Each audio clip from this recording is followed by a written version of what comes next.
जी सुनिए, आखिर कब तक हमें यूं ही आधे पेट खाकर जीना पड़ेगा। तो मैं क्या करूं भाग्यवान, लकड़ियां काटने के अलावा और उसको बेचने के अलावा और मैं क्या ही कर सकता हूं। तुम ही बताओ। आप राजा के पास क्यों नहीं जाते, वो कोई ना कोई काम आपको अवश्य दे देंगे। अगर आप मेरी मानो तो आप कल ही सुबह राजा के पास चले जाओ।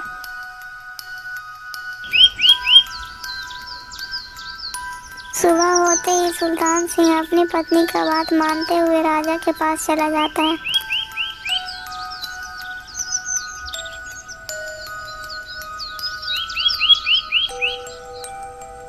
अरे भाई, मैं राजा से मिलना चाहता हूँ, कृपया मुझे राजा से मिलने दिया जाए। ठीक है, आप यहीं ठहरिए, हम आपका संदेश राजा तक पहुँचा आते हैं।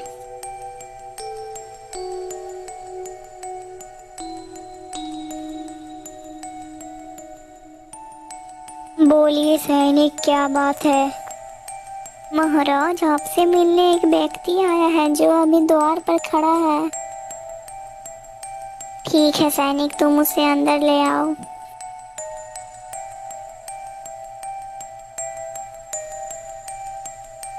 बोलो क्या बात है, और कौन हो तुम मुझसे क्यों मिलना चाहते हो।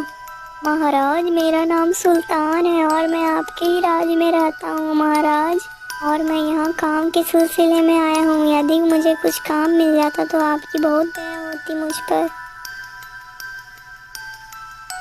लेकिन सुल्तान, तुम क्या काम कर सकते हो। महाराज, आप मुझे जो भी काम देंगे वो मैं काम अच्छे से करूँगा और पूरे ईमानदारी से करूँगा। महाराज, अगर आपने मुझे कोई काम नहीं दिया तो हमारे बीवी और बच्चे भूखे मर जाएंगे। यह सब कहने के बाद सुल्तान के आंखों में आंसू आ जाते हैं। अरे सुल्तान, मैं एक राजा हूँ और मैं जब तक जीवित हूँ तब तक कोई भूखा नहीं मर सकता। ठीक है सुल्तान, कल से तुम मेरे एक विशेष अंगरक्षक हो।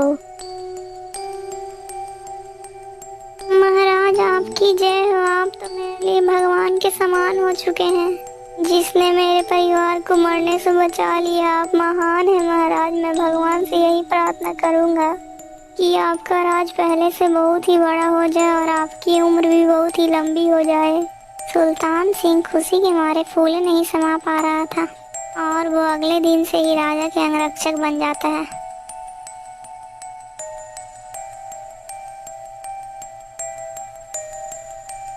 फिर कुछ देर के बाद रात हो जाती है।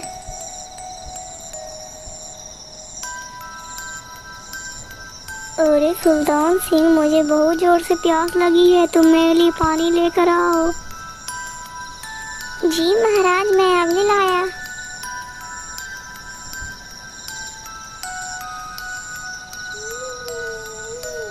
अरे ये रोने की आवाज कहाँ से आ रही है।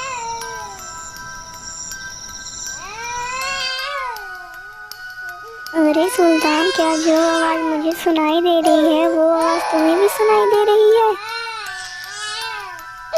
हाँ महाराज, मुझे भी यही आवाज सुनाई दे रही है, लेकिन यह आवाज तो शमशान से आ रही है। हाँ महाराज, ये आवाज शमशान से ही आ रही है। सुल्तान सिंह, तुम जाकर देखो कि इतनी रात्रि में कौन रो रहा है। सुल्तान सिंह अपनी राजा की बात मानते हुए वो शमशान की तरफ जाने लगता है और वो अपने साथ अपना तलवार भी रख लेता है, और इधर राजा सोच में पड़ा होता है। किसी ब्राह्मण ने कहा है कि यदि अपने नौकर को आजमाना हो तो उसे कोई भी काम किसी भी समय पर दे दो। यदि अपने मित्र को आजमाना है तो उसे जरूर अपने बुरे वक्त में याद करें। चलो आज मैं देखता हूँ कि सुल्तान सिंह आज मेरे लिए क्या करता है।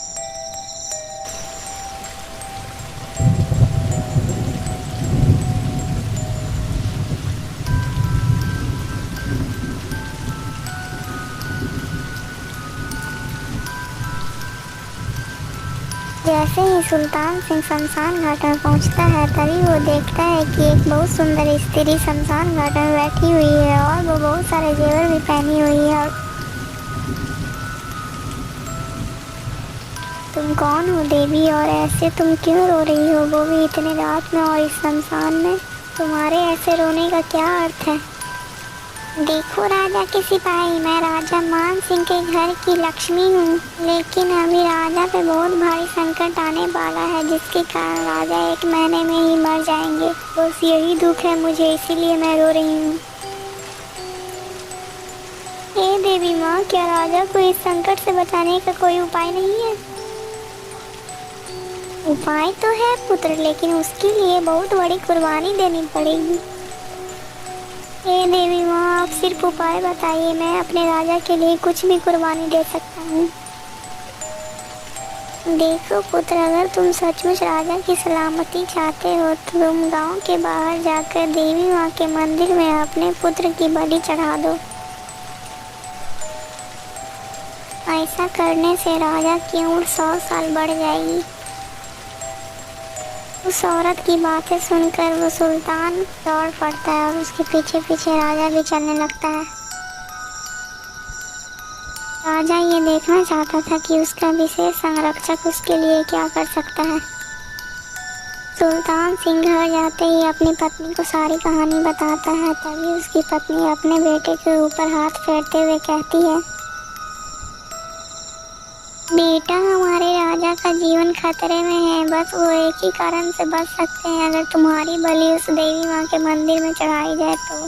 बोलो मेरे बच्चे, तुम इस बारे में क्या कहना चाहोगे?